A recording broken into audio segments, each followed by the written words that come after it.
I thought I would do a little MuseScore tutorial demo thing here. I'm using a plugin called New Retrograde, and I've set it up to be launched with the Command Option R. Control Option Command R keyboard shortcut, so that I can flip whatever I've selected. So I'll show you. But so here's the thing. I'm in the middle of a big crazy book about dexterity.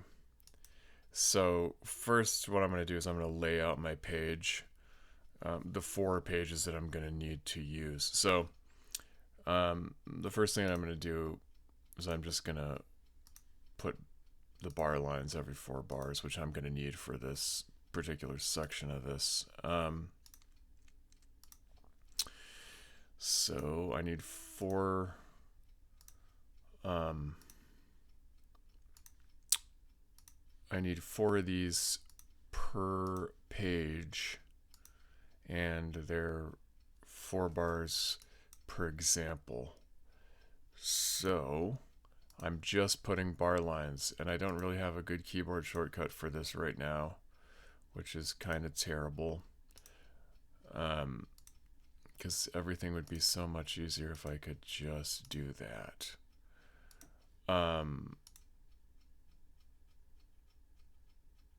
Alright, so we got 1, 2, 3, 4, 5, 6, 7, 8, 9, 10, 11, 12, 13, 14, 15, 16. That's it. Okay, so now I'm going to go back up to each of these, and I'm going to hit return, and that's going to have a system break.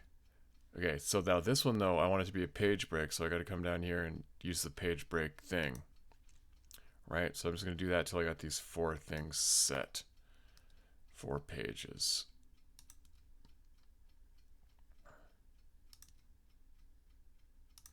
So same thing, page break there.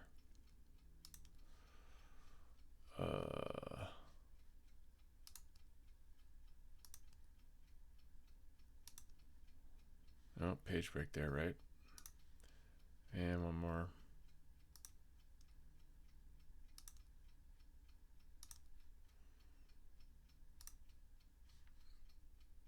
Page break. Okay, cool. So I got my 4 things set now. All right. So at the beginning of each of these examples, I'm going to want it to be sort of indented, so it's obvious that there's a new kind of thing happening. So that's down here in the horizontal frame thing. So now you see it's sort of indented a little bit, like a paragraph. Okay, so the next thing that I do is I need to start inputting notes. I'm going to click on this first bar to select it. I'm going to hit the number 3 because I want all these to be 16th notes. So this enters me into note input mode with the value of 16th notes. So see, now I have these 16th rests at the beginning. So I'm going to click on one of those to start inputting. But I need to be doing permutation 3 from my thing. So here's permutation 3. Or 13, sorry. I'm doing permutation 13. So it's FCEA. So FCEA. I click, right? So I know that this 16th note rest is selected. So I'm going to start inputting there. So I got FCEA, right? And now to go looking around some more, because if I just start clicking here, see how all these notes are hitting? If I just click right there, it'll add this G note to anything that I'm doing. So in order to not add extraneous notes, I'm hitting N to get out of note input mode. All right, so FCEA. That's right. Okay, so now I'm going to make an exercise where this permutation goes up the scale. So the easiest way that I found to do this is to just select that whole group of notes, right? So I click the first one, it's selected, turned blue. Now I'm going to the last one, and I'm going to hit Shift and click it. Now I've selected that whole thing. I'm going to copy it, Control C, right? And now I'm going to use the right arrow to move over to the next rest. And now I'm going to paste the notes I selected into that rest. And I'm going to keep arrowing over and pasting until I have 7 of them total. Like that. Now I need to move all of them up the scale somehow. So you see that this group of 16 notes is selected right now, as indicated by their blueness. I'm going to shift click the first of the second group of 16th notes, and now I've selected that whole range. Now I'm going to use the up arrow key. The up arrow key moves things by half step. So I hit it once, it moves up a half step. I hit it twice, it moves up a whole step. So now I'm going to grab the third group of the first in the third group of 16th notes, and I'm going to shift click the last one, and I'm going to move up another whole step by hitting the up arrow twice. Now I'm going to hit the first note in this fourth group and the last note and go up 1/2 step. And then I'm going to continue this until they're all where I need them to be. Right, so actually I'm looking at the lowest note in each group. So this goes C, D, E, F, G, right? So now I need an A as that last note. So up a whole step and then up another whole step. Okay, so now I'm going to clean this up so that it's diatonic again. So I got those 4 notes selected. I'm going to right arrow to not select them, and I'm going to left arrow back to this G sharp, and I'm going to down arrow so that it turns to G. And I'm going to left arrow, down arrow, and I left arrowed all the way over to this F sharp. Now I'm going to down arrow, down to the C, down arrow,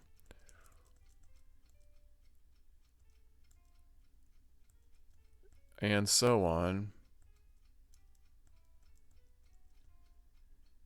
until they're all in the right key. So now I'm going to listen to this thing, right? So I'm going to go up to the first note. I'm going to hit spacebar to listen. So there's one thing that's wrong. I don't know if you can see that, but it stood out to my ear immediately, which is this note should be B. So let's try it again. See, that smooths it out. Nice. Okay, so those are all correct now. That's always why I listen to it too. It's because that didn't jump out to me in the moment, but upon listening, it did. So now I want this to continue for another octave, but instead of inputting all that again, I'm going to, this first note is already selected. I'm going to choose the whole range of notes by shift clicking on the last note. So now all that range is selected. I'm going to copy that. I'm going to move to the next empty rest, and I'm going to paste. And actually, I don't want to do that because my exercise I want to end on a high E. So instead of having to paste everything and then erase 2 of them, how about I only paste what I need? So that's the high E that I'm going to need. So I'm going to copy that again, next empty rest, paste it, and then I'm going to command up arrow to move everything that is selected up an octave, like that.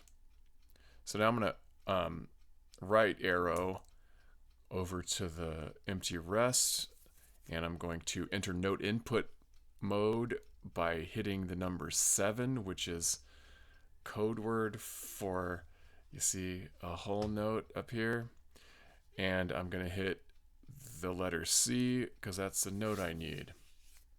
All right, so now I'm going to get out of note input mode as fast as I can because I don't want to be clicking around and creating notes that I have to erase. So I go back here now. I need to title this thing because it's going to be, I think, exercise 1297. So here's what I'm going to do, though. I'm taking an existing thing so I don't have to type so much. So I just clicked on this existing title. I'm going to select all the text, and then I'm going to copy it. And now I'm going to click on this note, hit Command T to create some text associated with that note, and I'm going to Command V. Now I've got that, but now the number is wrong and the permutation is wrong. So this is 1297, permutation 13 ascending. All right. So now I hit enter, return. No, I don't. So clicking anywhere off of that unselects it. So now I have the correct permutation and the correct words with the correct number.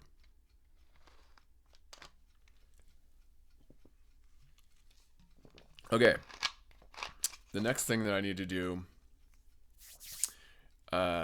I like to pair these with their mirrors. So I like to have an ascending exercise, a descending exercise that would basically start with this and go all the way backwards. And then I will have its mirror image ascending and its mirror image descending.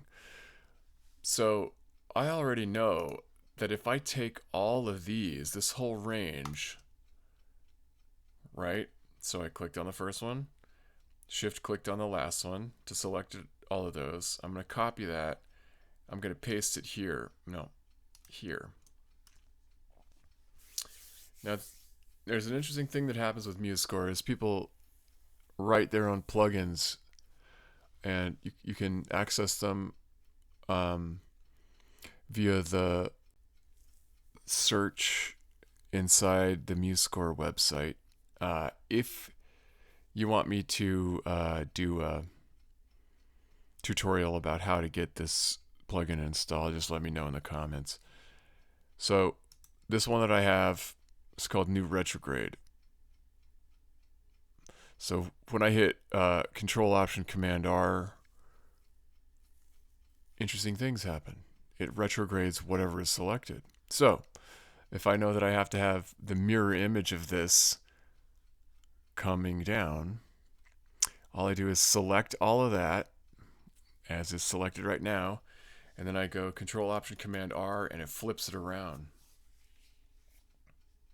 which is super helpful, and it saves a lot of time. Okay, so now I'm going to select this group of notes to put here and move down an octave.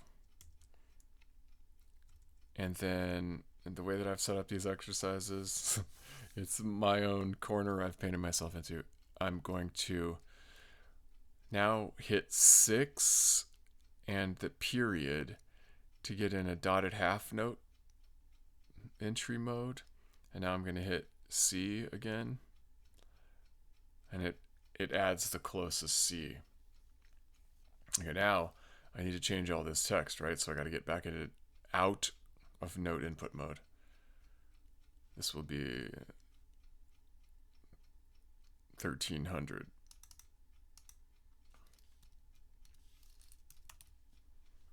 All right, and this is not permutation 13. This is, wait, let's figure out what it is. So it's AECF. AECF 21. Permutation 21. Come on. And it's not ascending, it's descending. Right? Okay, so now I kind of do the same thing as I did before to get these other two. So I'll show you that real quick. So I know that I want basically each of these 16th note groups to go backwards in backwards order. But so I'll select this one, copy it, click on the measure I want them to go into, paste it, and now I'm going to do the same thing that I did in that first example, but with this group of notes. So I'm just arrowing over and pasting, right? So I've got 1 octave's worth, and now I'm going to move this down by a whole step so that the lowest note is F, and now down a half step, so the lowest note is E, and now down a whole step and stuff. Now down to C. Wait.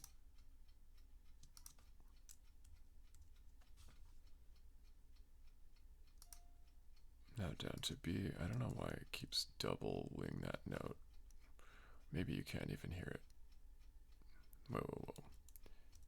B. Nice. Okay, now A. You gotta make sure you select these things, otherwise they don't work. Okay.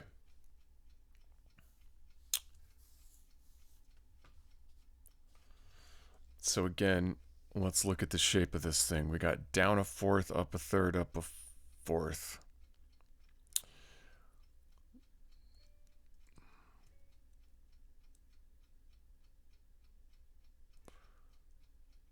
So I want this thing to end on F. Oops. Yeah, so that's the one that I needed to end on.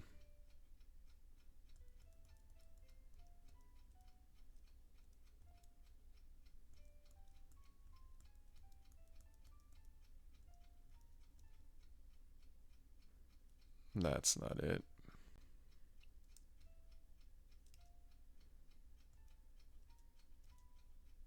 There we go. So again, let's listen to it, make sure nothing weird happens. All right, so that works. Now I'm gonna, again, I go down to a low B on these descending ones. So this is the group that has the low B in it. So I'm going to, that C is already selected. I'm going to go down to this low B one, copy it, go to the next rest, paste it, and then command down arrow to move it down an octave. And I'm going to move to the next rest, hit 6 period, and then hit C. So now I have to move that note down an octave, so I'll command down arrow. And then out of note input mode. Okay, so now I can take this whole thing from that one that starts on C to this one that ends on A, copy that whole thing, move down to the next exercise, paste it, and then retrograde it by going Control Option Command R. So let's listen to all of those. Let's listen to both of these two.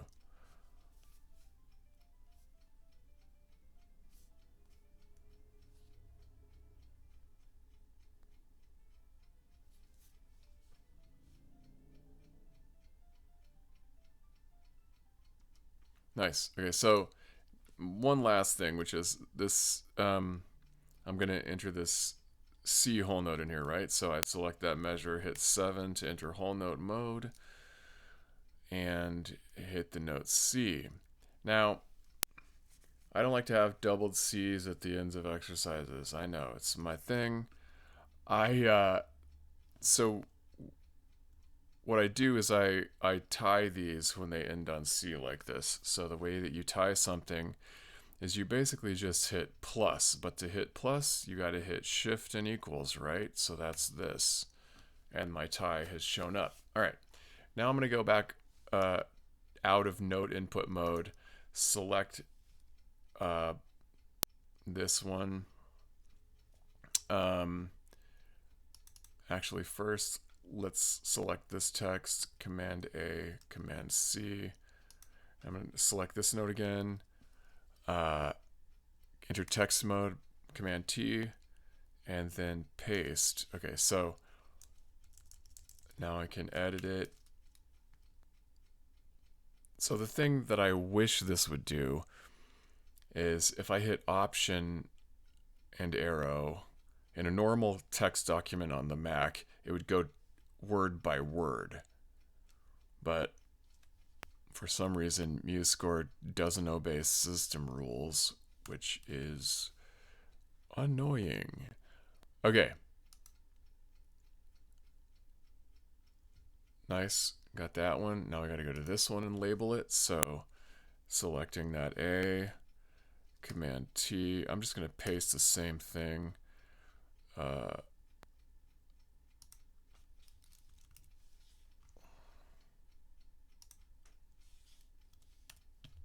There you go. So now I have these four.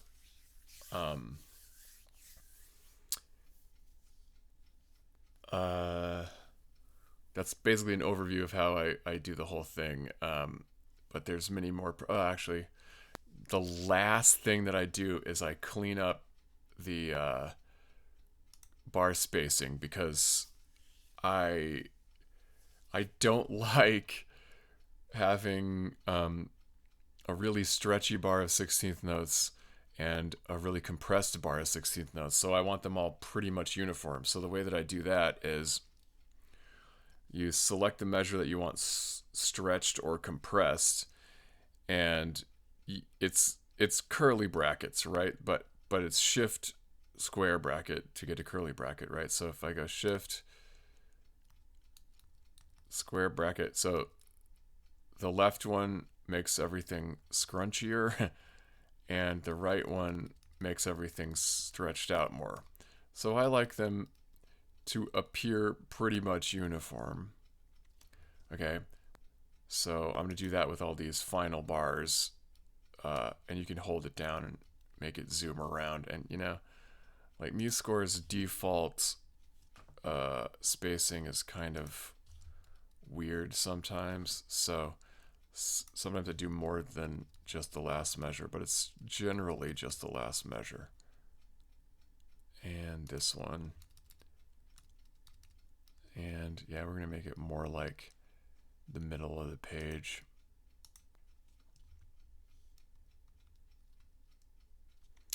Yeah, more like that for this one. All right. Yeah, so that's how I've made these exercises in this book that is forthcoming. If you need any further explanation, just reach out in the comments and I will make another video to clarify anything that is confusing.